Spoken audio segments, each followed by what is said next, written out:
Good morning, students. So, yesterday we discussed about the term electrical potential, जिसमें मैंने आपको बताया था कि जब आप एक सोर्स चार्ज लेते हैं, ये मेरे पास प्लस क्यू चार्ज है और ये आउटसाइड द इलेक्ट्रिकल फील्ड है। जब आप टेस्ट चार्ज को इस सोर्स चार्ज की फील्ड के अंदर मूव करवाते हो, then you have to apply some external force against this electrical force. ठीक है, इसके अगेंस्ट आपको एक्सटर्नल फोर्स अप्लाई करनी पड़ती है। तो वो जो एक्सटर्नल फोर्स आप अप्लाई करते हो, आप फील्ड के अंदर जब मूव करवाते हो टेस्ट चार्ज को, तो the magnitude of electrical force जो होता है वो चेंज होता जाता है, क्योंकि इलेक्ट्रिकल फोर्स जो है वो डिपेंड करती है आर पे। ठीक है, तो जब अंदर की तरफ आप मूव करोगे तो R will start decreasing, due to which the electrical force will start increasing. तो inside the electrical field the electrical force is increasing. ठीक है, magnitude of electrical force increasing, due to which the external force which you are applying on the test charge, उसका magnitude भी आपको क्या करना पड़ता है, इंक्रीज करना पड़ता है। तो हमने लास्ट लेक्चर में ये देखा था कि आप फील्ड के अंदर कोई भी पॉइंट पे खड़े हो जाओ, तो उस टेस्ट चार्ज पे you are considering the two forces. ठीक है, electrical force and the external force. तो किसी भी पॉइंट पे आप खड़े हो जाते हो, तो वो जो मैग्नीट्यूड ऑफ इलेक्ट्रिकल फोर्स और एक्सटर्नल फोर्स, उन दोनों का मैग्नीट्यूड बराबर होता है, लेकिन डायरेक्शन एक दूसरे के कैसे लेते हैं, हम ऑपोजिट लेते हैं। ये हमने लास्ट लेक्चर में किया था, जिसकी वजह से किसी भी पॉइंट पे जब हम टेस्ट चार्ज को कंसीडर करते हैं, तो उस पर जो नेट फोर्स है, क्योंकि दोनों का मैग्नीट्यूड तो आपस में बराबर है, तो जो नेट फोर्स हम देखते हैं, तो नेट फोर्स मेरे पास कितनी आ जाती है, ज़ीरो, क्योंकि ये और ये मैग्नीट्यूड बराबर, डायरेक्शन ऑपोजिट। तो net force acting on the test charge at any point inside the electrical field of this source charge is always equal to zero. ठीक है, जब हमें उसे कांस्टेंट जीरो एक्सीलेशन के साथ मूव करवाना पड़ता है। जब हम इस केस में देखेंगे कि इन दोनों का मैग्नीट्यूड जब आपस में बराबर है, तो मैंने इक्वेशन बनाई थी, इलेक्ट्रिकल फोर्स और एक्सटर्नल फोर्स बराबर है, लेकिन डायरेक्शन एक दूसरे के कैसे है, ऑपोजिट। तो यहाँ मैंने नेगेटिव साइन लगा दिया था। तो आपको मैंने बताया था कि न्यूटन के लॉ के अकॉर्डिंग अगर नेट फोर्स की वैल्यू ज़ीरो हो तो एक्सीलेशन कितनी होती है, ज़ीरो। तो इस केस में, इस पर्टिकुलर केस में, जो टेस्ट चार्ज आप मूव करवा रहे हो, उस पर नेट फोर्स ज़ीरो लगने की वजह से जो उस टेस्ट चार्ज के अंदर एक्सेलेरेशन प्रोड्यूस हो रही है वो ज़ीरो है। ठीक है, यानी कि ज़ीरो एक्सेलेरेशन का मतलब क्या होता है कि वो जो टेस्ट चार्ज मूव कर रहा है inside the electrical field with a constant speed move कर रहा है। ठीक है, स्पीड कैसी है उसकी, कांस्टेंट है। स्पीड या वेलोसिटी जो है उसकी, वो कांस्टेंट वेलोसिटी से मूव कर रहा है, तभी एक्सेलेरेशन क्या होती है, ज़ीरो। ठीक है, तो फिर मैंने आपको ये बताया था कि किसी भी पॉइंट पे आप खड़े हो जाओ, उस पर कितनी फोर्स एक्सर्ट करेगा, इलेक्ट्रिकल फोर्स कितनी लगती है। तो हम यहाँ से देखते हैं, electrical force, force upon test charge, यहाँ से force, electrical force is equal to Q not into E आता है। फिर मैंने आपको बता दिया था कि इलेक्ट्रिकल फोर्स कैसी होती है, वेरिएबल नेचर की होती है। ठीक है, अब आपने उसको कैलकुलेट करना है कि इलेक्ट्रिकल पोटेंशियल का फॉर्मूला जो है, जो कि ये है work done upon test charge से, उसका क्या फॉर्मूला एक और बनता है, वो हमने कैलकुलेट करना है। ठीक है, तो जिसके लिए मेरे पास ये एक आपके पास पिक्चर दी हुई है, जिसमें मैंने एक सोर्स चार्ज कंसीडर किया है और आउटसाइड द फील्ड है r is equal to infinity consider किया है। ठीक है, यहाँ पे मैं क्या कर रही हूँ, एक सोर्स चार्ज को, टेस्ट चार्ज को इनसाइड द फील्ड मूव करवा रही हूँ। ठीक है, तो जब आप टेस्ट चार्ज को मूव करवाओगे, यहाँ जैसे मैंने एक पॉइंट कंसीडर किया, ये ए पॉइंट है, टेस्ट चार्ज मैंने यहाँ रखा है अभी। ठीक है, आप अंदर की तरफ मूव करवा रहे हो उसको, तो आपने पता करना है कि उस पर, क्योंकि आप कहीं पे भी पोटेंशियल देखोगे, तो पोटेंशियल का मैंने आपको क्या बताया था, किसी भी पॉइंट पे जो इसका पोटेंशियल होगा वो होता है वर्क डन। आपको टेस्ट चार्ज पे कितना काम करना पड़ा उसको इन्फिनिटी से पॉइंट पे लाने के लिए, अगर आपके पास वो वर्क डन आ जाए तो आपके पास पोटेंशियल भी आ जाता है। तो मैंने अभी सिंपल सा कंसीडर किया कि एक टेस्ट चार्ज को आप इनसाइड द फील्ड मूव करवा रहे हो, तो टेस्ट चार्ज पे क्या चीज़ एक्सपीरियंस करेगा, वो इलेक्ट्रिकल फोर्स एक्सपीरियंस करेगा, और आप उस पर क्या चीज़ लगा रहे हो, बाहर से उसको मूव करवाने के लिए एक्सटर्नल फोर्स अप्लाई कर रहे हो। तो ये मैंने पहले ही करवा दिया आपको कि इलेक्ट्रिकल फील्ड इस सोर्स चार्ज की है। ठीक है, जो कि क्या चीज़ अप्लाई कर रहा है टेस्ट चार्ज पे, फोर्स ऑफ रिपल्शन एक्सपीरियंस कर रहा है। ठीक है, क्योंकि ये इसकी फील्ड के अंदर है, इलेक्ट्रिकल फील्ड के अंदर, जिसकी वजह से वो फोर्स ऑफ रिपल्शन एक्सपीरियंस करेगा।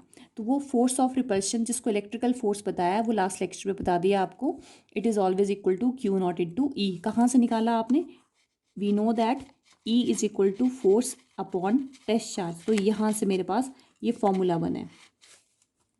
ठीक है, अब आगे क्या बोला है मैंने, अगर आपने टेस्ट चार्ज को मूव करवाना है प्लस क्यू की तरफ तो you have to apply some external force. जिस एक्सटर्नल फोर्स का मैग्नीट्यूड जो होता है that is always equal to electrical force. Electrical force के मैग्नीट्यूड के बराबर होता है, लेकिन डायरेक्शन एक दूसरे के ऑपोजिट होती है।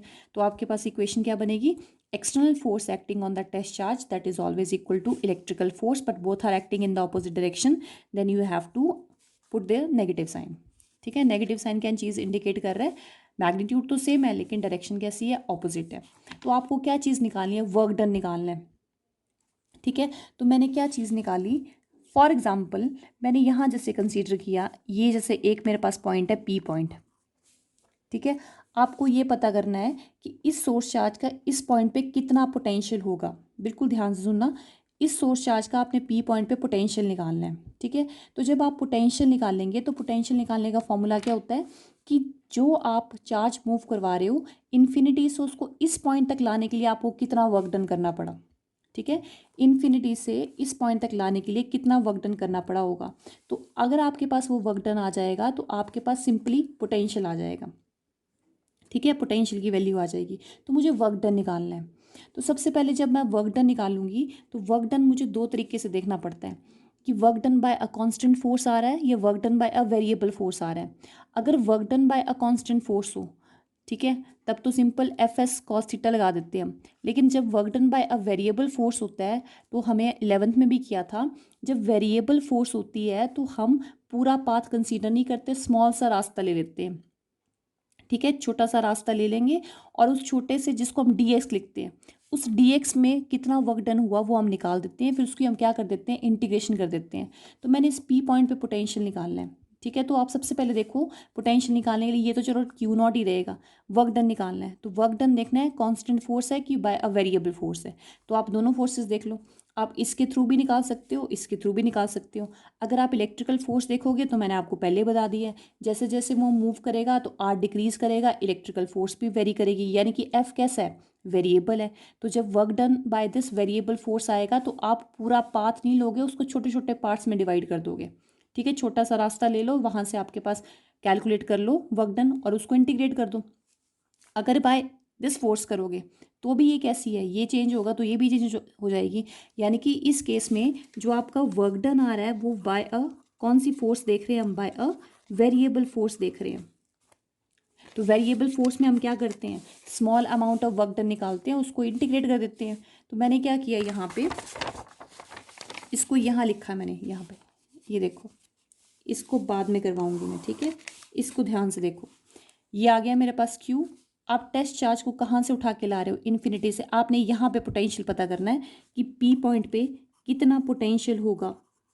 तो मैंने क्या चीज़ बोली है आपको, यहाँ से यहाँ तक का डिस्टेंस, आर की वैल्यू कितनी लिखी है मैंने, एक्स। यहाँ से यहाँ तक का आर की वैल्यू एक्स है और यहाँ से यहाँ इन्फिनिटी है, ये इन्फिनिटी लिखा है मैंने।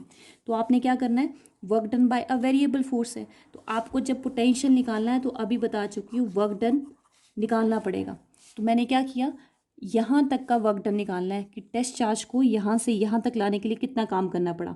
तो हम क्या करते हैं, स्मॉल पार्ट्स में डिवाइड कर देते हैं। लेट ये पार्ट कितना है मेरे पास, डी एक्स, एक पॉइंट ए, ये पॉइंट बी। तो आप टेस्ट चार्ज को ए से बी की तरफ लेके आ रहे हो, तो आपको यहाँ से यहाँ तक का वर्क डन निकालना है। तो आपने क्या किया, इस छोटे से पाथ का वर्क डन निकाल दो, उसको इंटीग्रेट करोगे तो आपके पास टोटल वर्क डन आ जाएगा। जैसे हमने 11th में कितने सारे आर्टिकल्स किए हैं, बस वही पे बेस्ड है। तो मैंने क्या किया, small amount of work done from A to B. आपको इस टेस्ट चार्ज पे ए से बी तक लाने के लिए कितना काम करना पड़ा, आपने वो निकालना है।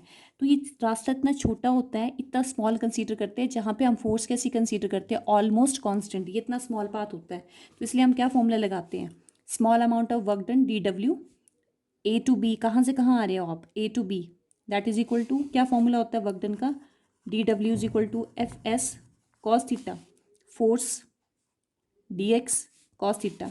यहाँ कौन सी फोर्स लग रही है, इलेक्ट्रिकल। आप कौन सी लगा रहे हो, एक्सटर्नल। आप कोई भी ले सकते हो। ठीक है, मैंने लिया 180, 180 मतलब मैंने कौन सी फोर्स ली है, इलेक्ट्रिकल फोर्स। अगर आप इलेक्ट्रिकल फोर्स देखोगे और डिस्प्लेसमेंट देखोगे, आप इसके थ्रू भी निकाल सकते हो, ये मैं पीछे करवाऊंगी अभी आपको। इलेक्ट्रिकल फोर्स के कॉरस्पॉन्डिंग करोगे आप, तो एफ इलेक्ट्रिकल डी एक्स, यहाँ पे एक्स कितना है, small amount of displacement d x है, cause इलेक्ट्रिकल फोर्स और displacement both are acting in the opposite direction, then you are putting 180 degree angle, ठीक है। तो 180 यूज़ कर लिया। अगर आप work done by external force निकालोगे तो आप यहाँ लिखोगे F external d x cause, दोनों की डायरेक्शन सेम, लास्ट लेक्चर में मैंने करवा दी है। तो यहाँ पे 0 डिग्री का एंगल लगेगा, ठीक है। ये मेरे पास आ गया।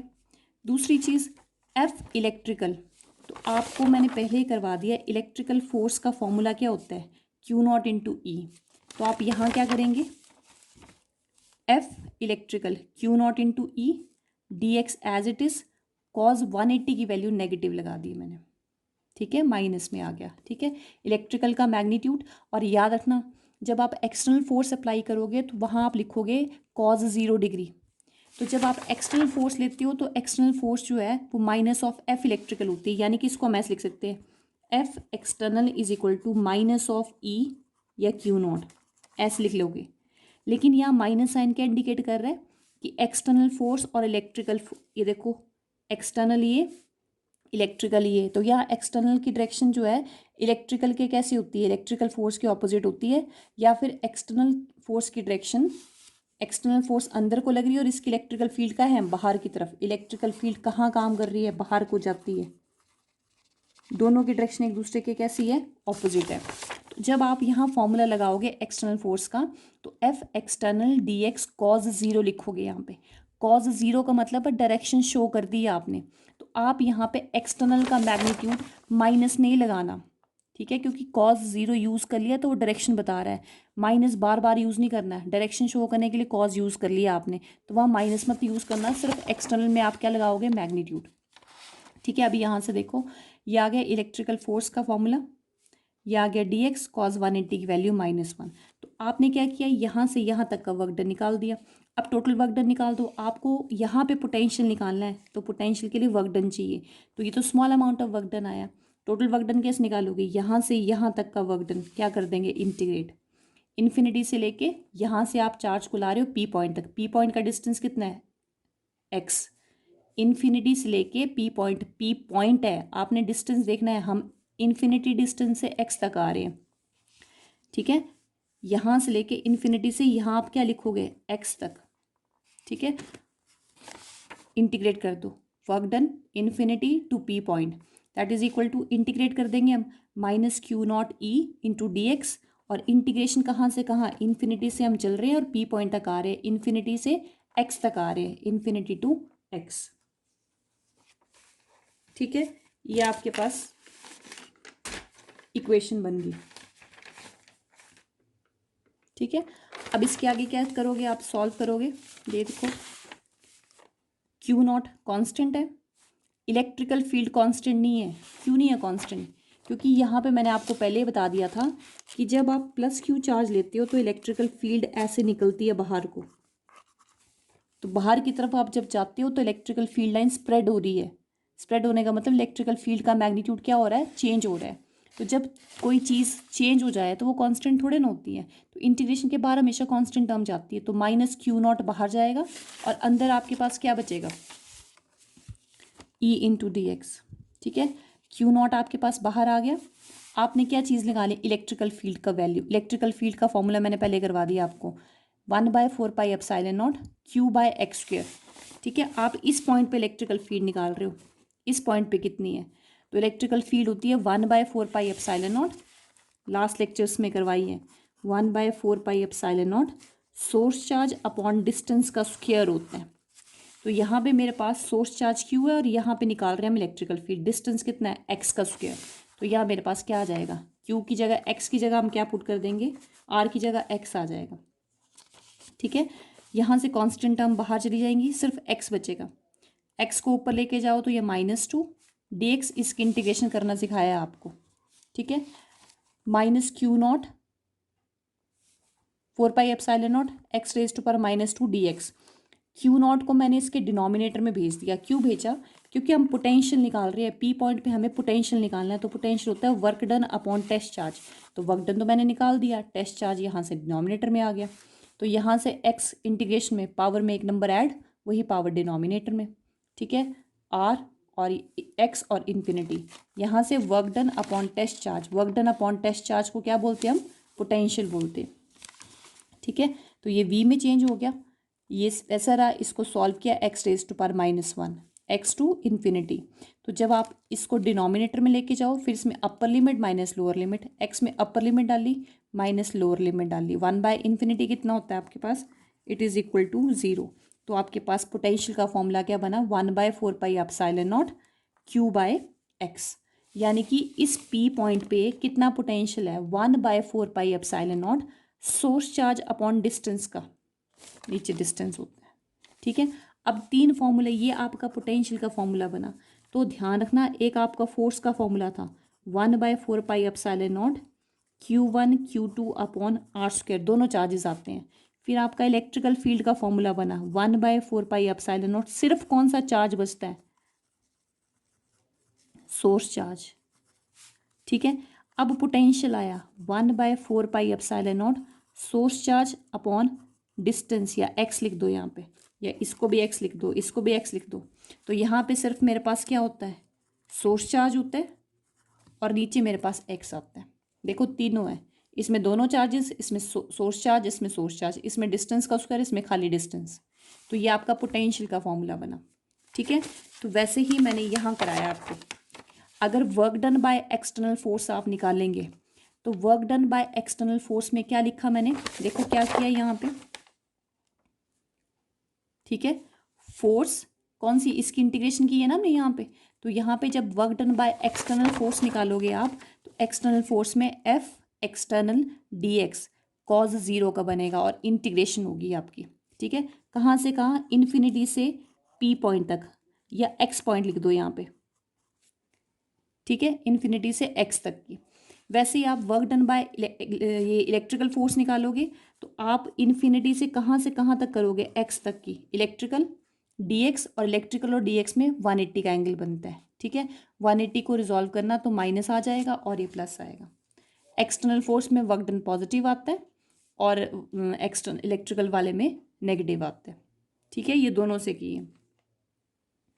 ठीक है, अच्छा, एक मैंने आपको लास्ट उसमें करवा दिया था, एक इलेक्ट्रिकल पोटेंशियल होती है। एक पोटेंशियल एनर्जी क्या होती है कि जब हम एक सोर्स चार्ज लेते हैं, तो उस पर हमें क्या चीज़ अप्लाई करनी पड़ती है, बाहर से एक्सटर्नल फोर्स लगानी पड़ती है। तो मैंने टेस्ट चार्ज को उठाया और यहाँ से यहाँ तक लेके आई, तो आपको उस पर कुछ काम करना पड़ा। ठीक है, तो जब आप काम करते हो इस पर, तो वो वर्क डन जो है उसके अंदर किसकी फॉर्म में स्टोर जाएगा, इलेक्ट्रिकल पोटेंशियल एनर्जी की फॉर्म में। तो ऑब्वियस ही बात है, जब आप इसको यहाँ से यहाँ लेके आओगे तो रिपल्सिव फोर्सेस बढ़ेंगी। ठीक है, ए पॉइंट पे आपको कुछ काम करना पड़ेगा, लेकिन जब आप उसको यहाँ से लेके कहाँ तक लेके आ रहे हो, ए पॉइंट पे, और एक केस में आप इन्फिनिटी से बी पॉइंट तक लेके आ रहे हो, तो आपको यहाँ पे ज़्यादा काम करना पड़ेगा कि यहाँ पे। इसका इस पॉइंट पे रिपल्सिव फोर्सेस थोड़ी सी कम है, इसकी इस पॉइंट पे रिपल्सिव फोर्सेस थोड़ी सी ज़्यादा है। तो यहाँ पे आपको टेस्ट चार्ज को यहाँ से यहाँ तक लाने के लिए ज़्यादा काम करना पड़ेगा, और इसको यहाँ से यहाँ तक लाने के लिए थोड़ा सा कम काम करना पड़ेगा। तो बी पॉइंट पे वर्क डन कैसा होता है, ज़्यादा, ए पॉइंट पे क्या होता है, कम। तो जितना आप वर्क डन करते हो टेस्ट चार्ज को फील्ड के अंदर लाने के लिए, वो वर्क डन उसके अंदर किसकी फॉर्म में स्टोर जाता है, उसकी इलेक्ट्रिकल पोटेंशियल एनर्जी की फॉर्म में। तो आपने ये भी ध्यान रखना है कि inside the electrical field the value of electrical potential energy is not constant. B point पे काम ज़्यादा है तो बी पॉइंट पे पोटेंशियल एनर्जी भी कैसी होगी, ज़्यादा, और ए पॉइंट पे कम काम किया है तो एनर्जी भी कैसी होगी, कम। तो आपने ये पॉइंट ध्यान रखने हैं। ठीक है, सबसे पहली चीज़ पोटेंशियल क्या आता है, इलेक्ट्रिकल पोटेंशियल की कैलकुलेशन कैसे करते हैं। सेकंड चीज़, इलेक्ट्रिकल पोटेंशियल एनर्जी क्या होती है। ठीक है, ये 2 चीज़ें आपने करनी है।